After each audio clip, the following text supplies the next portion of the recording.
Okay, then. So we're going to do our game that I never got around to in the first episode, and it's firing line. So basically, I'm going to give you a name of somebody. You just tell me good. I'm suspecting you're pretty much going to say everyone's cool on the list. If there's a funny story that happens to go along with the name, Gotcha. please throw it in if you can. The very first one, you mentioned it before as well. Bret Hart. Excuse me? Bret Hart. Bret Hart. I don't know Bret really super well, but a flight we were on, and it was like from LA to Atlanta. We got talking for a good long chat, And Owen, Owen just had a terrible accident passed. And I was telling him that, Owen ribbed me pretty hard. And I was telling him, I said, I'm not going to say what the rib was, but I was pissed at him. I mean, it was like, and so I was telling Brad, I said, I'm wish that I could have confronted him. I wish what happened never had happened. Because Owen, we did a thing where we did an arm wrestling pose early on in Japan, and it really helped me. And he was cool about being the guy to do it with me. And but then when we all heard what happened, I was just horrifying. And but Owen was a big time ribber. Mm-hmm. And I remember talking to Brett. He says, "Yeah, I'd have been mad too." So and Brett's pretty cool. We both he loves hockey and I love hockey, but I never didn't have a lot of really a lot of interactions with him. I he's a super great wrestler. I mean, he's kind of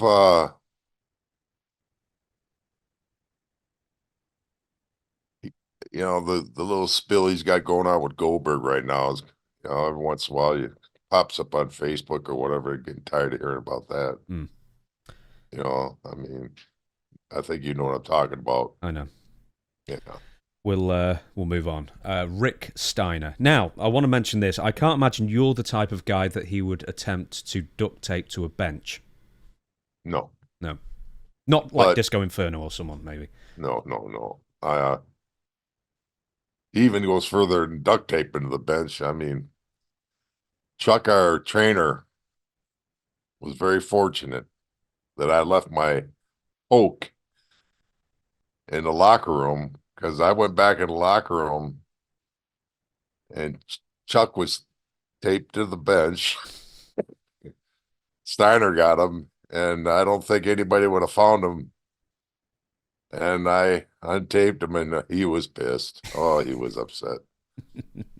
I mean, and but yeah, Robbie, you just never knew it. This guy, he. I mean, if you see his life right now, I mean, he's on a school board. He's like the most normal guy in the world. But you put him in the wrestling world, he's like the Tasmanian devil, man. I mean, he was just everywhere. I mean, he could fit in. We'd be in Japan, and there's nothing to do there sometime for a guy like guys like us. We're stuck in the city, Tokyo, and we'd go out and eat dinner. And I mean, he probably wasn't, cheap or nothing, but when he got like bored, he would spend hundreds of dollars eating in Japan just because, I mean, it was just, I don't know how to explain it, but, Mm.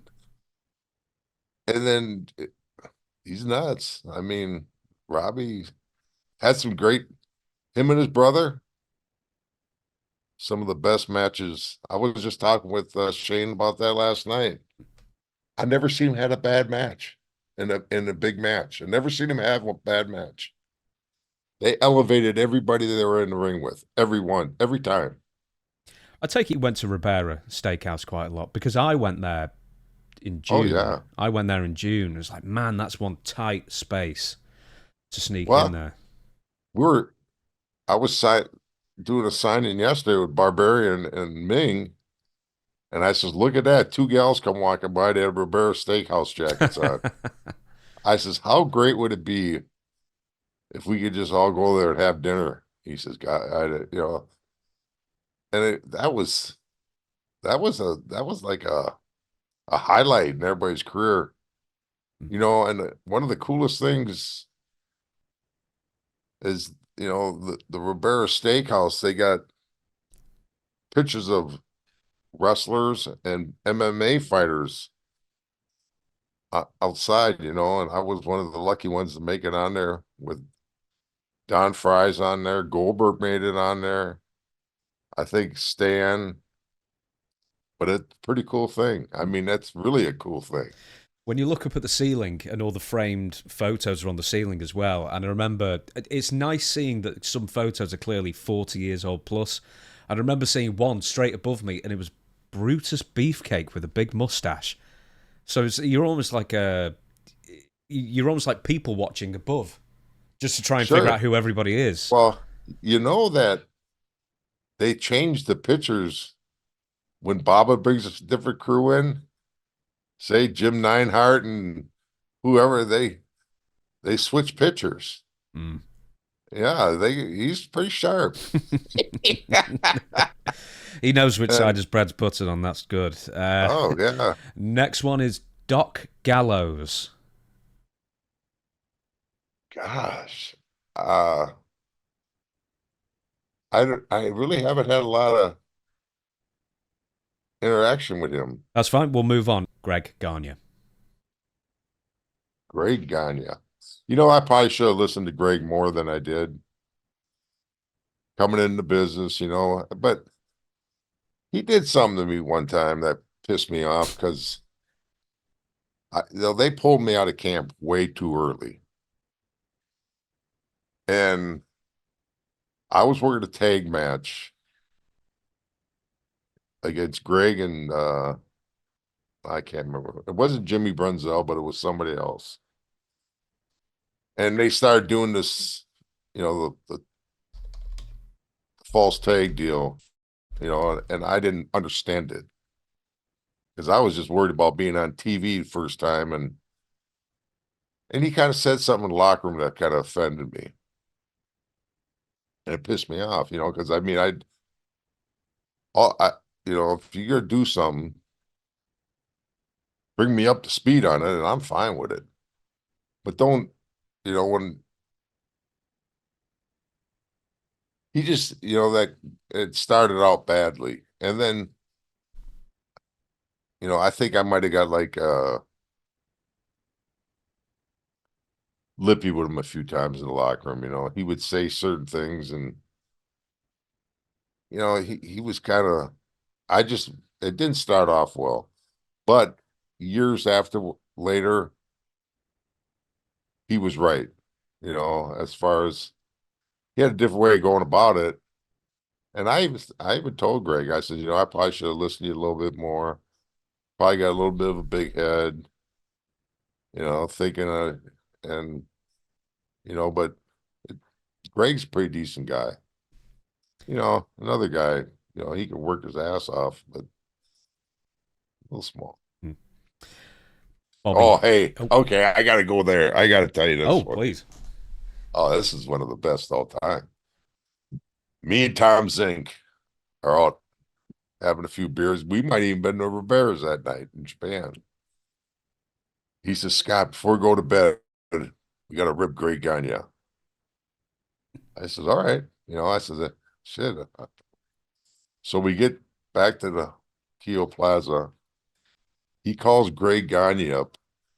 He says, Greg, I just want to congratulate you on the new tag team.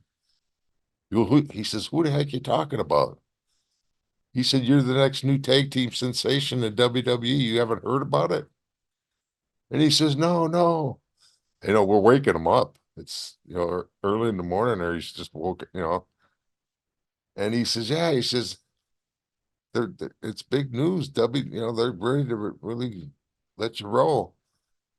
And he says, "You're kidding me." He says, "Who they taking me up with?" And Tom Zink says, "It's gonna be you and Skinner, and they're gonna call you Skinner and Skinnier." I fell off the bed. Craig was just screaming at Tom. He's got the phone. Oh my God, we laughed our ass off for about 20 minutes on that one. I says, "Where do you come up with that stuff?" Yeah, Tom was pretty funny guy. That was pretty good. Next So I'm one. sure I'm sure he didn't appreciate us that morning. I, I'm really glad you stopped me to say that story as well. Oh yeah, that was one of the best. Next one. Speaking of ribbers and funny guys, Bobby Heenan. Oh, I love Bobby Heenan. One of a kind. The guy was the best. Bobby Heenan was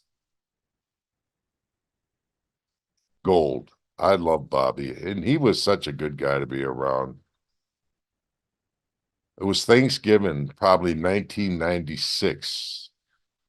We're living in Atlanta. No, maybe it was 90, 95 or 96. So, anyways, we got people coming over the house for Thanksgiving and everything. And I used to really keep my yard perfect. So I was out there blowing some leaves off the grass, trying to make it look real nice when the company comes over and everything. And all of a sudden, some guy comes walking there's 11 new houses in this cul-de-sac.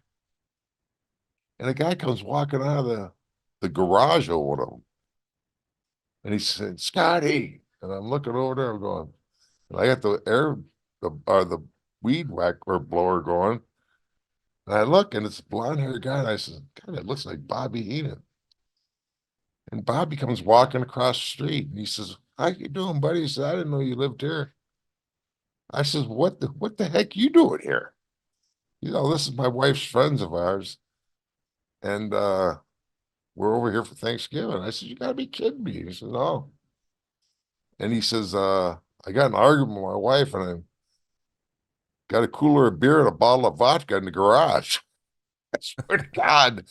And old Bobby's sitting in there, and he's pouring them down and smoking a cigarette. And I got company coming over, and I went over and had a beer with him. And I mean, the dude, he was the light. I mean, he was just fun all the time. The best part, though, was traveling with him. I took a lot of flights with Bobby, and I mean, it just like you never took a nap on the flight. He was talking the whole time, drinking a double screwdriver, yakking, and what a pleasure that guy was, man. Everybody loved Bobby. Bobby was, and we're just saying last night, Jimmy Hart, he's like the last one. The great managers that were out there. I mean, and you don't see him no more. Mm. You got that right. It's different. And another thing, we're talking when you watch Kurt Hennig work. Have you ever watched Bobby Heenan's matches? Have you? Oh yeah. Oh, absolutely. Yeah. Oh yeah. You see the way he could bump around. Kurt took right off of his coattails. Mm-hmm. I mean, and it was beautiful. Yeah, Bobby was phenomenal, man. I mean, he was great. Next one, Lex Luger. Did you have any singles matches with Lex? I did quite a few. No, Lex, I got along with Lex, and Lex could be a difficult guy, I guess. He wasn't with me. And no, Lex was cool. I mean, used to golf with him in Atlanta and then on the road and train with him in gyms sometimes. No, Lex was fine. What was your handicap at your peak golf? Oh, peak. I didn't have a peak. I enjoyed the game. Yes, that's my line of thinking about it as well for the most part. Public Enemy. Oh shit. Uh, they were like the minute. Well, the one of them was like the kind of remind me of Sags, Nasty Boys. I mean, just a little, but no, they were kind of a cool tag team and everything. And which is the one that passed away? Oh, they both died now. Ted Petty died first, and then Johnny Grunge died Yeah, a few years after. yeah. He was a real neat guy. And as a matter of fact, talking about me doing something in Pride or the MMA, I discussed it with him. Really? Yeah, because he could he was a he could throw hands. He had some good hands. And he told me, he says, Scott, he says, I'd protect your career. And I mean, and he wasn't a lot. Most people said protect your career. Why take the chance? And it's something that I'm glad that I did because I mean, it's probably a would have been a risk that I didn't need to do. Yeah, absolutely. Next name, I'm sure you have something to say about this fella, Brad Rheingans. Oh shit. It's kind of like Brad disappears a lot. And when he's gone, he's gone. Absolutely one of the toughest guys out there as far as grit. Just man, I mean, the dude's just a machine. Great guy. He trained me hard. We did a lot of tours in Japan together, but I haven't talked to Brad in 25 years. As crazy as it is. And he told Wayne Bloom, he says, the phone works his way too. And I says, Brad's never called me once. And I was talking to Jerry Lynn yesterday. He says, I called Brad and he called me back like 6 months later. He said, just returning your call. I said, okay. I said, that's a pretty good So memory. his answer machine's full then. I guess. Next one is, let me have a look. Juventud Guerrera. I've written down. Juventud. Yeah. He was a good kid, man. He was always nice to be around, and he did his deal. He's still rolling. I mean, I just seen him doing a match the other day. Saw something on Facebook, he's still in the gym working. He's a good dude. Hmm? Diamond Dallas Page. Diamond Dallas Page. DDP's always been fair with me. I have no I mean, we never really hung out or did, in the locker room and You never did yoga together then, I take it. no. He's always uh been very you know, he's tried to talk me into certain things that he was being a part of and seeing some of the things that he's actually done. I talked with Bagwell about that yesterday. He's turned some guys' lives around, man. I mean, and the latest one was Butterbean.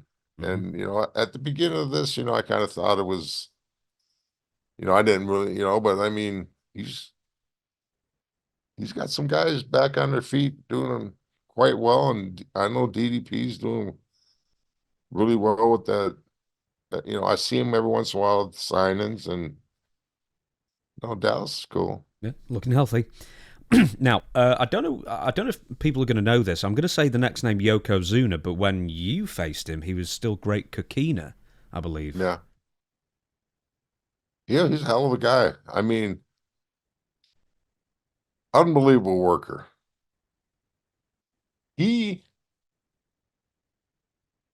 this comes to the mind. We're in Japan. It's over Fourth of July weekend, and we're on the road. And him and Samu wanted to have a picnic down on the beach. And it got to the point where this is nuts, but we don't, we could take cabs to the beach, bring a bunch of food down there and all this. So Samu, as crazy, these island boys are nuts, brother. Samu rented a van. Get this, swear to God, with a library card. Hmm? Yes, he rented it and totaled it out. So we hauled everybody down to the beach, got a little barbecue going on, and we're sitting down. And yeah, it was just like they're very they, they're fun to be around them guys because like we would just be at a hotel where there's absolutely nothing to do. We take the desk chairs out of the hotel room, go down by the elevator because they had a beer machine. And we just sit around the beer machine and we drink the damn thing dry. But and you just sit and talk, nothing got to be fancy. They're just good guys, man. But, he was a hell of I watched him and Bam Bam Bigelow have a match in Corrigan Hall and they wrestled like Hooven Tootin', Eddie would. They didn't do a big man match. They did the arm drags and all this stuff. It was unbelievable. It was pretty damn good. Speaking of vending machines, I I noticed this the first time, I noticed it last time, but every single thing seems to be owned by Coffee Boss. Do you remember that brand? They're in every single vending machine. They've got like 90 different Oh, you versions. talking about in Japan? Yeah, in the vending Oh machines. yeah, loved it. Everything is Coffee Boss. I drank so much canned coffee over there from them. It's their black stout coffee. I would love to have that here. You never drank Pocari Sweat, did you? About a million of them. Oh, God, they're disgusting. They, God, they taste yeah, like they were. saliva. Yeah, they were everywhere. It was one of our sponsors. Oh, really? Yeah. Oh, dearie God, I me. forgot all about that stuff. Yeah, it's kind of like a weird Fresca or something. Yeah, as I say, it always just tasted like saliva to me. It's like just drinking more of it. Anyway, I'll give you two more, then we'll move on. Ray Traylor, Big Boss Man. Oh, Big Boss Man was great. When I first moved to Atlanta, he called me up. He says, Scott, welcome to Atlanta. He says, is there anything you need? I'm your guy. I help you out, blah, blah, blah. And then about a week later, he called us up and asked us, me and my wife to go out to dinner with him. We went out. Ray's a great guy, man. And what a talent. Mm-hmm. You see, like, Ray Traylor is one of the best professional wrestlers in the business. And he actually, got very little TV time with WCW. And he's a player, man. They had so many players that they had too much. I mean, they just no didn't work.